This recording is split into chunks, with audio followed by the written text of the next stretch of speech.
யார தீத்து கட்டணும்னு சொன்ன? அதான் எங்க வீட்டுக்கு பக்கத்துல இருக்கானே அந்த டாக்ஸி டிரைவர், அந்த ரவுடியத்தா எங்க இடத்துக்கு வந்து என் சாரா அடுப்பெல்லாம் உடைச்சதும் இல்லாம என் ஆளுங்களையும் அடிச்சு போட்டான். அதுக்கப்புறம் கை நீட்டி இந்த கண்ணத்துல வேற அரைஞ்சிட்டான். அவன் இப்படியே விட்டு வச்சா அந்த ஏரியாவில நம்ம தொழிலையே செய்ய முடியாது. கேட்டீங்களாடா? அவன் நம்ம பொண்ணுகிட்டே வாலாட்டி இருக்கான். எங்க இருந்தாலும் தூக்கிட்டு வாங்கடா. நான் போயிட்டு அப்புறம் வரேன். கண்டிப்பா வந்துடு. நான் யாருக்கும் ஓசியில உதவி பண்றதில்ல. திடுக்கிடும் செய்தி. நகரத்தில் ஒரே பரபரப்பு. ஒரு பெண் வயிற்றில் ஆட்டுக்குட்டி.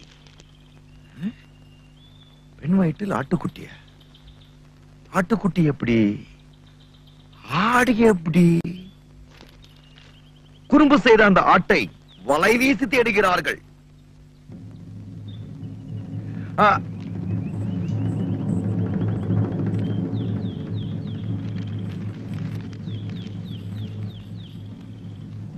ஏன்பா டாக்ஸி வருமா?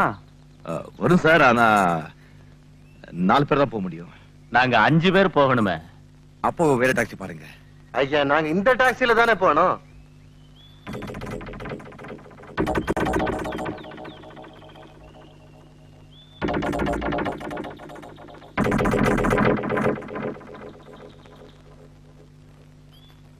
போயிடுவோம். ஜானி, நீ என்ன மனுஷனா மிருகமா? நீ சொன்னத நான் செஞ்சேன்ல, நான் சொல்றத நீ செய். இங்க வா. ஜானி, என் பொழப்புக்காக தான் நான் கள்ளச்சாராயம் விக்கிறேன்னு தவிர என் உடம்ப விக்கிறதுக்காக இல்ல. இங்க வா. உன்னை கொன்னுடுவேன், கிட்ட வராத. ஜானி, ஜானி ப்ளீஸ் கிட்ட வராத. ஜானி,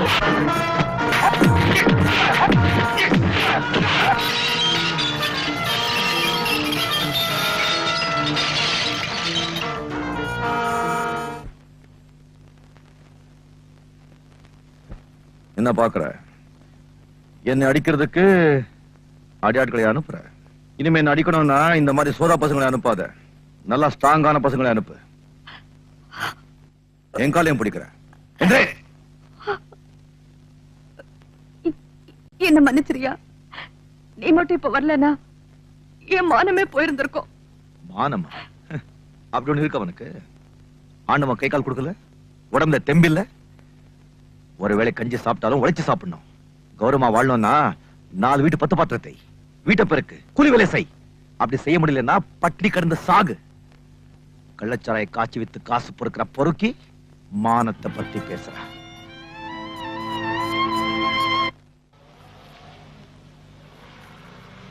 டிரைவர், நீ கொஞ்சம் வண்டியை நிறுத்து.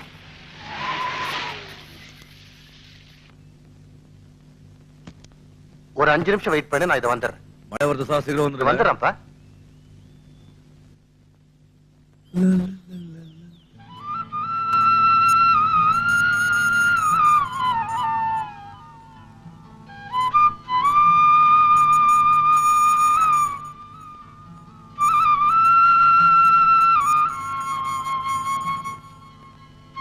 நீ எப்படி இங்க?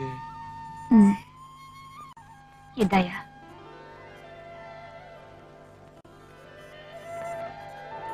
நானே கஷ்டப்பட்டு உழைச்சு சம்பாதிச்ச பணம்.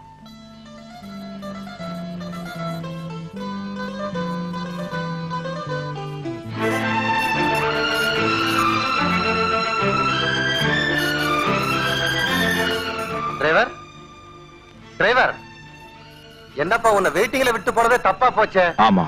வருவியா வரமாட்டியா? வேற டாக்ஸி பிடிச்சு போப்பா. அப்ப பணம் வச்சுக்க. நீ சரியான ஆளுப்பா. இல்ல சொல்லு. அடச்சே, என்ன சார் நீங்க உங்க வாட்ச் என் டாக்ஸி விட்டு வந்துட்டீங்க. தேங்க்யூப்பா. இது உங்களுக்கு தானே? ஆமாப்பா. நிஜமாவா? நிஜமா. சத்தியமாவா? சத்தியமா. அப்ப எடுத்துக்கங்க. ரொம்ப காஸ்ட்லி வாட்ச்.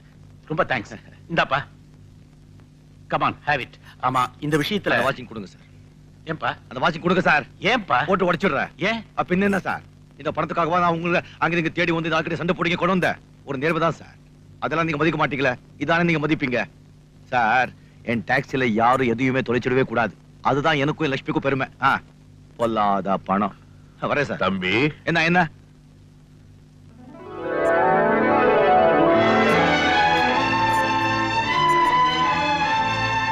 உன் பேர் என்னப்பா? ராஜா. உங்க அப்பா அம்மா உனக்கு நல்ல பேரா தான் வச்சிருக்காங்க. உன்னுடைய நல்ல குணத்துக்கு உண்மையிலேயே நீ ராஜா தான். போயிட்டு வா.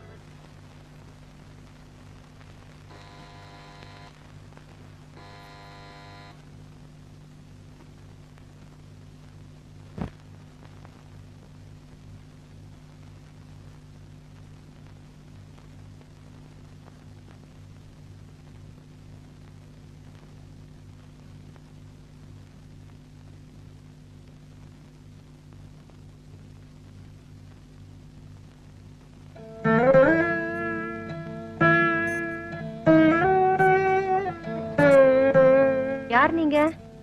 அண்ணி என்ன தெரியல? நான் தான் ராஜா, ராஜேந்திரன். ஓ, ராஜாவா? எங்க வந்த?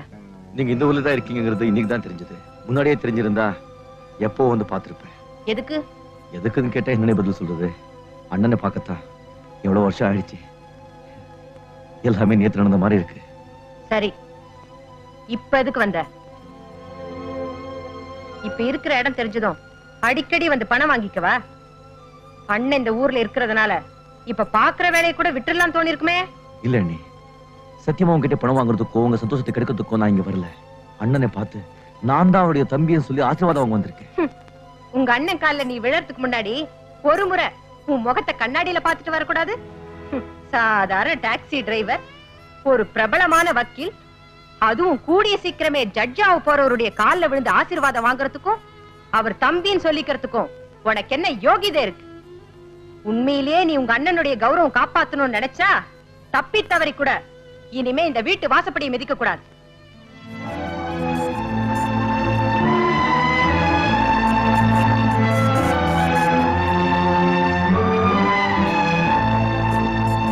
தப்பு பண்ணிட்டே ராஜா. இத்தனை வருஷமா நீ யார பாக்கணும்னு துடியா துடிச்சுட்டு இருந்தியோ, அவரு உன் கண்ணு முன்னால் நிற்கும் போது அவர்கிட்ட நீ யாருன்னு சொல்ல வந்துட்டியப்பா.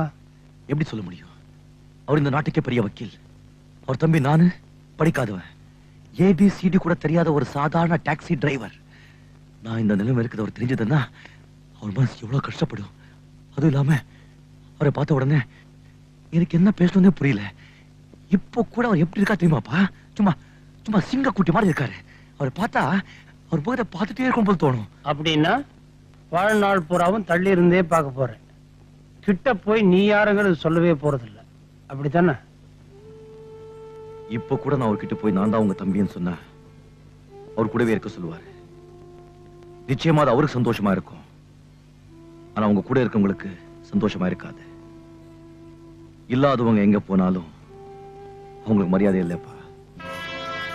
அதுக்குன்னு ஒரு நாள் வரும், என் தம்பியை நல்லா படிக்க வச்சு பெரிய ஆளாக்கி எங்க நிலைமையும் அவங்க நிலைமையோட பெருசாகும் போது என் தம்பியை முன்னாலே கொண்டு போய் நிக்க வச்சு இப்ப என்ன சொல்றீங்கன்னு கேக்குறேன். அந்த நாள் ரொம்ப தூரம் இல்ல. உங்க தம்பி ராமு சம்பந்தமா பேசிட்டு போலான்னு வந்தோம். நேத்து தான் அவரை நேரடியா பார்த்தேன். எனக்கு ரொம்ப பிடிச்சிருக்கு. என் ஒரே பொண்ணு மஞ்சுவுக்கு உங்க தம்பியை மாப்பிள்ளை ஆக்கிடலாம்னு ஆசைப்படுறேன். அது சம்பந்தமா உங்க கூட தான் பேசணும்னு சொன்னாங்க. அதனால தான் நாங்க வந்தோம். நீங்க எவ்வளவு பெரிய மனுஷங்க.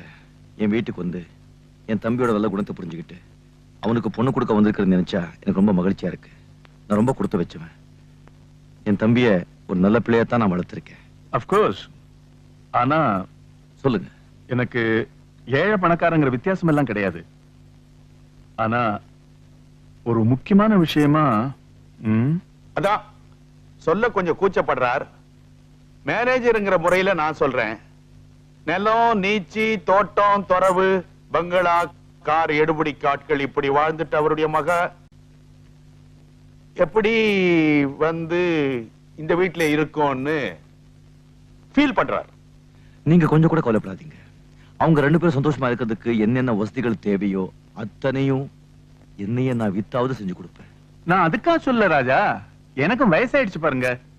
ராமு கல்யாணத்துக்கு அப்புறம் என் பிசினஸ் எல்லாம் அவரே எடுத்து நடத்தணும்னு நான் எதிர்பார்க்கிறேன். அதுக்கு அவர் எங்க கூடவே இருந்துட்டாருன்னா எப்படி எப்படி எப்படி எப்படி அதாவது உங்க வீட்டோட மாப்பிள்ளையா? நீங்க சொல்ற நேரத்துல சாப்பிடலாம், சொல்ற இடத்துல தூங்கலாம், அப்படித்தானே? நல்லா இருக்கு. என்ன ரொம்ப கேவலப்படுத்திட்டீங்க சார். என் வாழ்க்கையில இது வரைக்கும் யாரும் என்ன இந்த அளவுக்கு அவமானப்படுத்தினது இல்ல. நீங்க கூட்டிட்டு போறேன்னு சொன்னீங்களே என் தம்பி, அவன் இந்த வீட்டுல குடியில சார், இங்க குடியிருக்கான். அவனை இங்கிருந்து பிரிக்கணும்னா என்ன கொன்னாத்தான் முடியும். ராஜா, நீங்க என்ன தப்பா புரிஞ்சுக்கிட்டு பேசுறீங்க. நீங்க சரியா பேசலையே சார். பணத்தை விட்டு எறிஞ்சா அது பாதாள வரைக்கும் பாயும். அதனால பணத்தை வீசி எறிஞ்சு நீங்க நினைச்சதை சாதிக்கலாம் நீங்க வந்துட்டீங்க இல்ல? உங்க பணம் எட்டி பார்க்க முடியாத தூரத்திலயோ எங்களை மாதிரி சில பேர் இருக்காங்கிறது உங்களுக்கு தெரிஞ்சிருக்கா சார்? பரவாயில்ல, பெரிய மனுஷங்களா இருக்கீங்கன்னு மரியாதையா சொல்றேன். இங்க இருந்து போயிடுங்க. இல்லங்க, இந்த விஷயத்துக்கு மட்டுமில்ல, வேற எந்த விஷயத்துக்காகவும் என் வீட்டு வாசப்படியை நீங்க மிதிக்கிறது எனக்கு பிடிக்காது. நீங்க போலாம். அண்ணே, வாராமு வா. இப்ப என்ன நடந்துச்சு தெரியுமா? இங்க வந்துட்டு போனவங்க கோடீஸ்வரர் வேதாச்சலம் நம்ம வீட்டுக்கு வந்துட்டு போனார். பெரிய டிரான்ஸ்போர்ட் கம்பெனி வச்சிருக்காரா, கோடி கோடியா பணம் சம்பாதிக்கிறாரா. இதெல்லாம் என்கிட்ட சொல்லி உன்னை விலைக்கு வாங்க வந்திருந்தார்.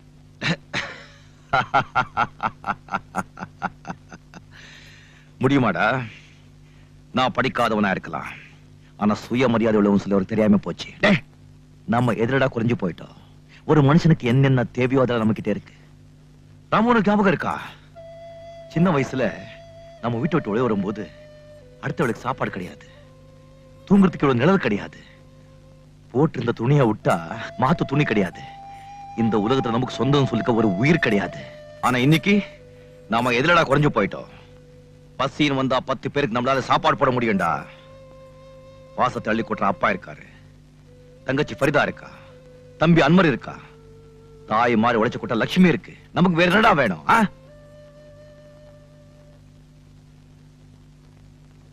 என்னடா நான் பாட்டு பேசிட்டு போறேன், நீ சும்மா நிக்கிறிய?